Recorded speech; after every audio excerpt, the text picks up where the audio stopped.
한국인 최 씨의 집에 강도가 침입하는 사건이 발생했습니다. 이 사건으로 58세 최점식 씨가 사망했고 그의 아내 제니스, 자녀 리처드와 미나는 경상을 입은 것으로 확인되었죠. 최점식 씨의 부검 결과 그는 사망하기까지 수차례 칼에 찔리고 집요하게 고문과 폭행을 당한 것으로 밝혀졌습니다. 강도들은 케이블 타일을 사용해 최 씨의 손과 발을 결박했고 이어 덕트 테이프로 그의 머리와 얼굴 전체를 코만 남겨둔 채 테이핑했다고 하는데요. 최 씨의 결정적 사망 원인은 콧뼈가 부러지면서 발생한 출혈에 의한 질식사였다고 합니다.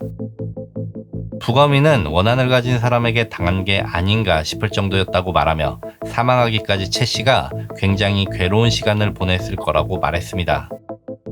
현장에 남아있는 건 많은 양의 덕트 테이프, 손과 발을 결박한 케이블 타이들, 피 묻은 칼, 그리고 라텍스 장갑에 찢어진 손가락 부분이었습니다.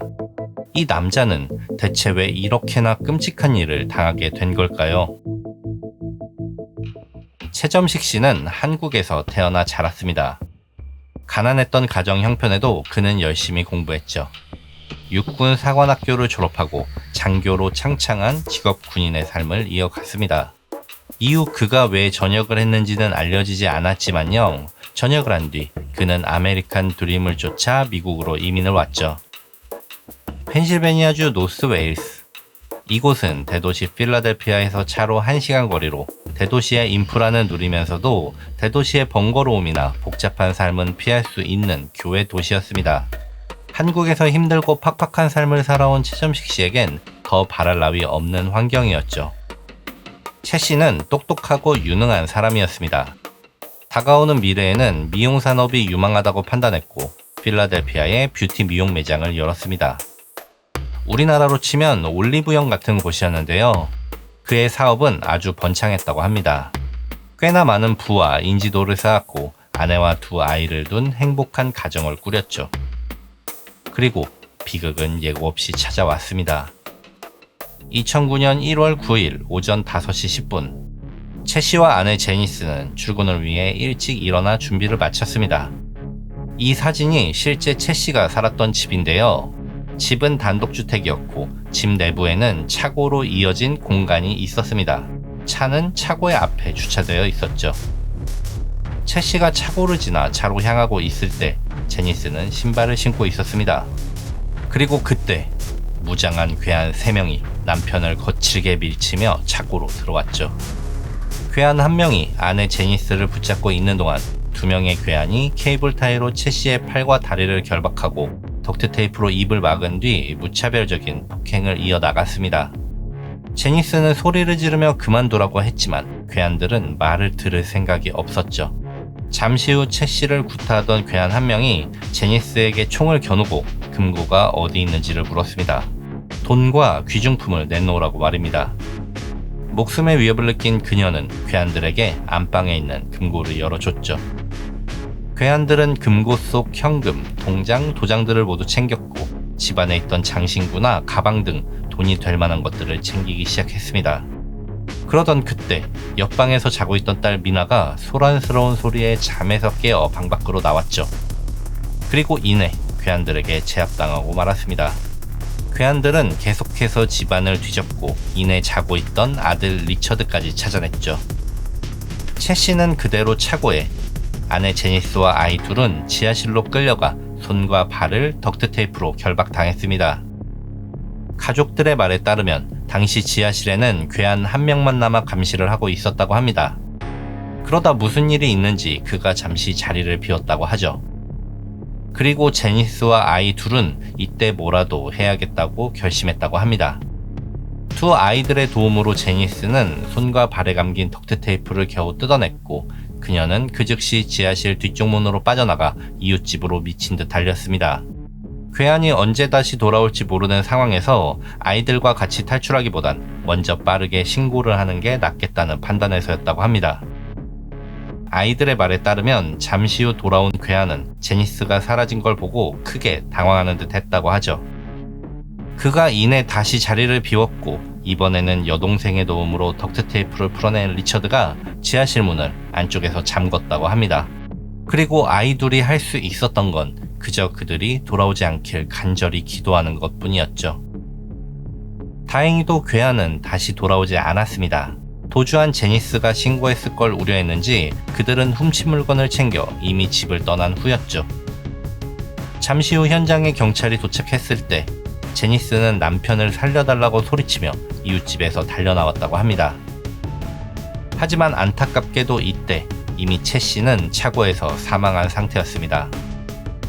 얼굴에 덕트 테이프가 칭칭 감긴 채 아주 끔찍하게 말입니다.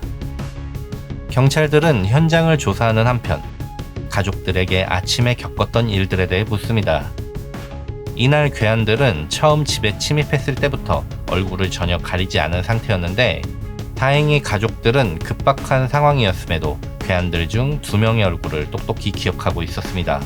둘 다 흑인이었고 한 명은 뚱뚱한 체격, 다른 한 명은 수염을 기른 마른 체격이었죠.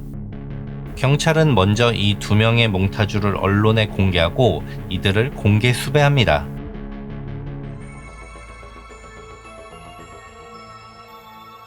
채 씨 가족이 이날 도난당한 건 귀금속들과 핸드백들, 금고 안에 있는 현금과 통장, 인감 도장이었습니다. 금고 안에 있는 현금만 해도 약 2만 달러, 한화 약 3천만 원 정도 되는 금액이었죠. 참고로 당시 필라델피아 주변 지역에선 아시아인 사업가들을 표적으로 하는 강도 사건들이 많았다고 합니다. 미국인들에게 아시아인들은 돈을 벌기 위해 정말 열심히 일하는 사람들이었고요. 또 번 돈을 대부분 현금으로 보관한다는 인식이 있었기 때문이었습니다. 그리고 이들의 수법은 대개 피해 대상을 미행하다가 대상이 집에 들어갈 때 따라 들어가 가택 침입 강도를 저지르는 게 보통이었습니다. 게다가 이때 아시아인들은 강도를 당하거나 무언가를 도난당해도 대응하는 방법도 잘 몰랐고요. 그런 탓에 신고율도 미국인에 비해선 꽤나 낮았다고 하더군요. 이렇게 말만 들어봐도 당시 강도들에게 아시아인 사업가들은 거의 황금 고블린이나 다름없지 않았나 싶습니다. 하지만 말입니다.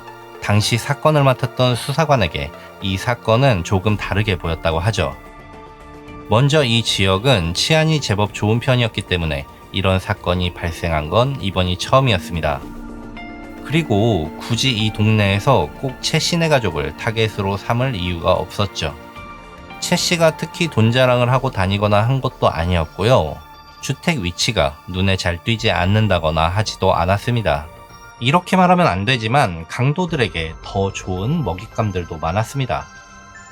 게다가 보통 강도들은 얼굴을 철저히 가리고 총이나 흉기로 협박한 뒤 돈과 귀중품을 탈취해 곧바로 떠나는 수법을 사용했을 뿐 누군가를 이렇게 심하게 폭행하거나 살해까지 하는 일은 없었다고 하죠. 돈이 목적인데 굳이 사람을 죽여서 일을 크게 만들 이유는 전혀 없었으니까 말입니다. 하지만 이번 사건의 경우 괴한들이 굳이 얼굴을 가리지 않았다는 점과 채 씨를 폭행하여 사망하게 만든 것으로 봤을 때 아내 제니스가 탈출하는 일이 없었다면 괴한들이 남편 채 씨뿐 아니라 가족들까지 모두 죽였을 가능성도 아주 높았을 거라 분석했죠. 평범한 단순 강도 사건은 아닌 게 확실해 보였습니다. 또한 제니스의 증언에 따르면 괴한들은 집에 금고가 있다는 사실도 이미 정확히 알고 있는 듯 했다고 합니다. 대개 이런 집에 하나쯤 있을 법한 금고로 안내하라는 게 아니라 정확히 금고의 존재 여부를 알고서 협박을 하는 듯한 느낌을 받았다고 하죠. 금품이 목적인 것처럼 꾸민 원한에 의한 범행일 가능성도 없진 않았지만 또 채 씨네 가족들의 평판이 워낙 좋았던 탓에 그럴 가능성은 적을 거라 판단되었습니다. 경찰은 괴한들이 채 씨네 가족들을 철저히 조사하고 범행을 저질렀을 거라 보고 채 씨가 운영했던 매장 CCTV를 확인하는 한편 집 주변을 대상으로 한 탐문 수사를 진행했습니다. 그 결과 경찰은 재활용 수거트럭 운전자로부터 최근 며칠 3명의 흑인이 타고 있는 차가 이 근처에 주차되어 있는 걸 봤다는 제보를 받습니다. 그리고 CCTV 녹화본을 통해 채 씨가 운영했던 매장 안에 들어온 수상한 2남자 또한 찾아냈죠. 이들은 물건을 구매하진 않고 매장 내부를 서성이기만 하는데요. 매니큐어 진열대 앞을 오가는 모습도 확인됐습니다. 수사관은 이때 이 2명의 흑인 남성들을 매우 유력한 용의자로 예상했다고 하더군요. 하지만 안타깝게도 결과는 예상 밖이었습니다. 채 씨의 가족들이 이 흑인 남성들을 보고 집에 침입했던 강도와 전혀 다른 사람이라고 말했기 때문이었죠. 며칠 후 기다리던 현장 분석 결과가 나왔습니다. 괴한 중 한 명이 덕트 테이프를 치아로 찢어냈는지 일부 테이프에서 DNA가 발견됐죠. 찢어진 라텍스 장갑 손가락 부위에서도 DNA가 검출되었습니다. 그리고 이 DNA들은 각각 다른 사람의 DNA였습니다. 3명 중 무려 2명의 DNA를 확보한 것이었죠. 이 희소식의 수사관은 이번에야말로 진짜 범인을 잡았을 거라 생각했다고 하더군요. 하지만 이 DNA들에 대해 FBI가 운영하는 DNA 데이터베이스 시스템의 일치 여부를 확인했을 때 아쉽게도 일치하는 DNA는 나오지 않았습니다. 이 말은 범인들이 과거 DNA가 수집될 만큼의 전과나 이력이 없었다는 뜻이었죠. 그렇게 사건은 별다른 진전 없이 답보 상태에 빠져들었습니다.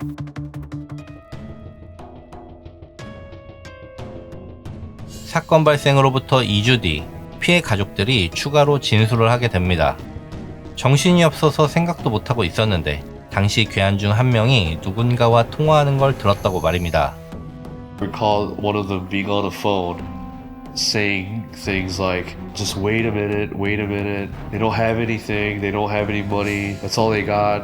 그는 아니 잠깐만, 훔칠 만한 게 별로 없잖아, 현금도 이게 그들이 가진 전부야 라는 식으로 말하며 통화 상대에게 화를 냈다고 하죠.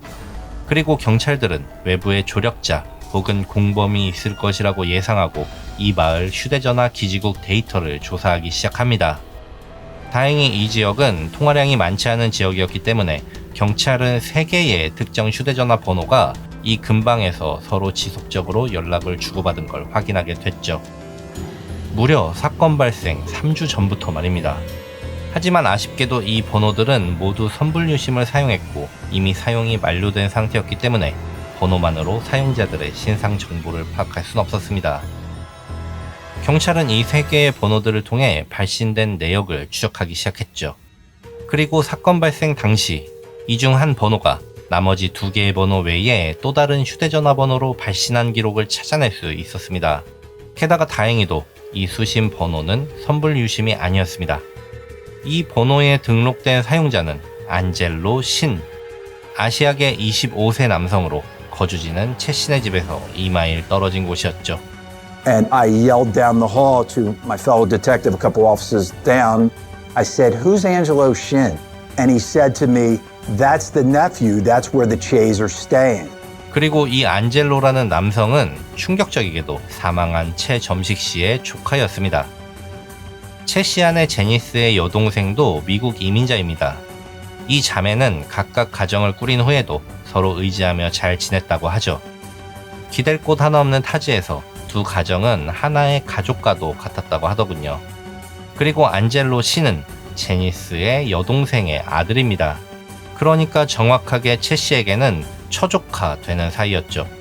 과거 제니스의 여동생 부부가 한국에 1년 정도 들어가야 할 일이 있었는데 이때 안젤로가 1년 넘게 채 씨네 집에서 살았다고 합니다. 이 일을 계기로 안젤로는 채 씨의 가족들과 특히나 가까워졌는데 채 씨의 아들 리처드와는 진짜 친형제만큼이나 친했다고 하더군요. 채 씨네 가족들이 이번 사건을 겪고 굉장히 힘들어할 때도 우리 집에서 당분간 같이 지내자고 손을 먼저 내밀어 준 것도 제니스의 여동생이었습니다. 덕분에 채 씨의 가족들은 안젤로네 집에서 3주째 머물고 있는 중이었고 말입니다. 다만 경찰들은 처음 이 사실을 알고 굉장히 당황했다고 하죠. And our concern immediately shifts now to the Chase family's well-being because they're under Angelo Shin's roof. The murderers have not been identified. The murderers are still on the streets and the murderers are still in contact with Angelo Shin. We have to get this family out of there. 만약 안젤로가 공범이라면 범행의 이유조차 짐작되지 않았습니다. 원한에 의한 범행이라면 채 씨네 가족들이 추가 피해를 당할 수도 있었죠. 게다가 최악의 경우 안젤로의 가족들까지 공범일지도 모르는 상황이었습니다. 혹시라도 안젤로 측에서 무슨 목적이 있어 채 씨네 가족들을 곁에 둔 것이라면 이 상황을 알게 되는 즉시 그들을 해칠 가능성도 충분히 있었습니다. 경찰들은 무엇보다 채신의 가족들의 안전 확보를 위해 움직였죠.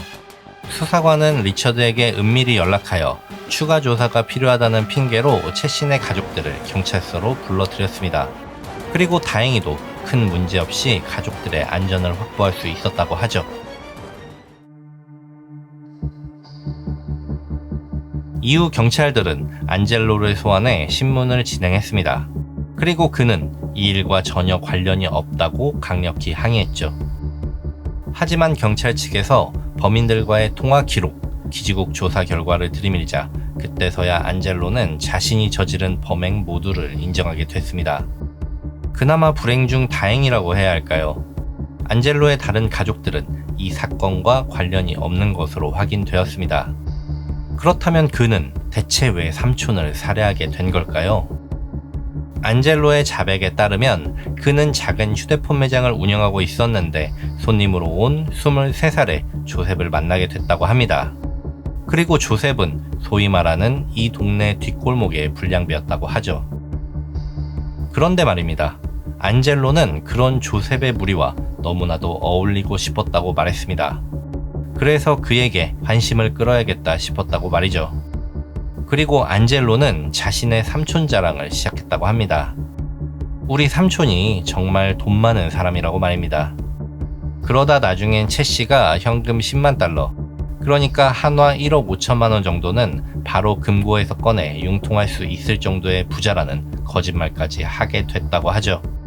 그리고 이 말을 진지하게 듣던 조셉은 눈빛이 변하더니 자신에게 이렇게 말했다고 합니다. 자신의 특기가 가택 침입 강도라며 너네 삼촌 집을 털자고 말입니다. 그리고 조셉의 말은 그냥 해본 소리가 아니었습니다. 그는 현장에 투입할 강도 아메이타이드와 까르레, 도주 차량 운전의 시빌과 망보기 역할로는 로버트를, 장비 공급과 작물 처리책에 줄리우스를 섭외하고 강도단을 꾸렸습니다. 그리고 사건 당일 금고를 확인한 조셉은 생각보다 가족들이 가진 현금이 얼마 없자 안젤로에게 전화해 따져 묻게 된 상황인 것이었죠.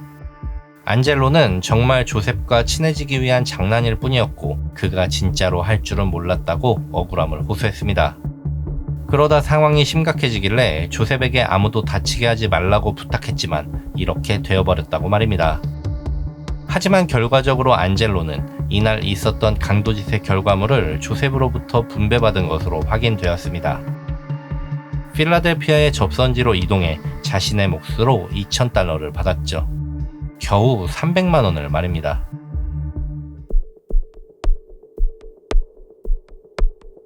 경찰들은 안젤로의 자백에 따라 공범들을 체포했고 실제로 체포된 이들 중 공개 수배되었던 둘은 그 실물이 놀라울 정도로 몽타주와 비슷했습니다.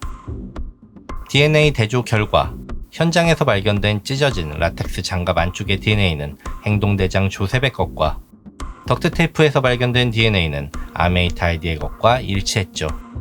결과적으로 조셉은 가석방 없는 종신형에 추가로 40년에서 최대 80년의 징역을, 아메이타이드는 가석방 없는 종신형과 32년에서 최대 64년의 추가 징역을 선고받았습니다.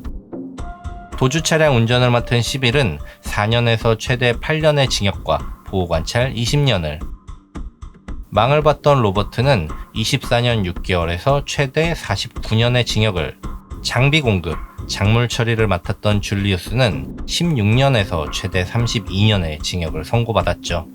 마지막으로 안젤로는 살인, 강도, 가택 침입, 모의 등 3급 살인 혐의에 대해 20년에서 최대 40년의 징역형을 선고받게 됐습니다.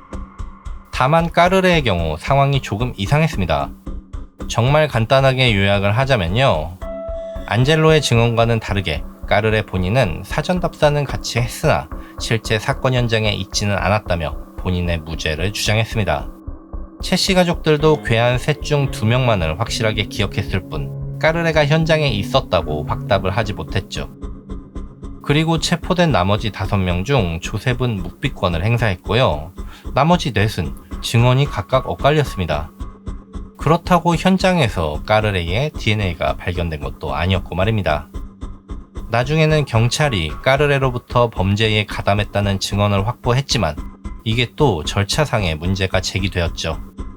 결과적으로 까르레는 증거 불충분에 의한 무죄를 판결받게 됩니다. 그러니까 실질적으로 채씨 가족의 집에 직접적으로 침입했던 괴한 3명 중 1명은 놓치게 된 것이죠. 결국 이번 사건은 금품 갈취를 목적으로 한 강도로 결론 났지만 최점식 씨를 굳이 사망에 이르게까지 한 이유에 대해선 명확히 밝혀진 것은 없습니다. 반항이 너무 심해서 그렇게 했다라는 조셉의 증언만이 있을 뿐이죠. 통장 비밀번호나 추가적인 현금 보유 여부를 확인하기 위해 고문을 했기 때문이라는 말도 있었고, 다소 과장된 음모론적인 입장에서는 채 씨의 죽음이 아내 제니스와 관련이 있는 건 아니냐는 말도 있었습니다. 다만 확실한 건 안타까운 죽음이라는 사실뿐이겠죠. 당연한 얘기겠지만 이들 두 집안은 이 일로 완전히 틀어지게 됐습니다. 안젤로라는 한 명의 또라이 때문에 말입니다. 채 씨의 아들 리처드는 마지막 법정에서 이렇게 말하며 분노를 표출했습니다.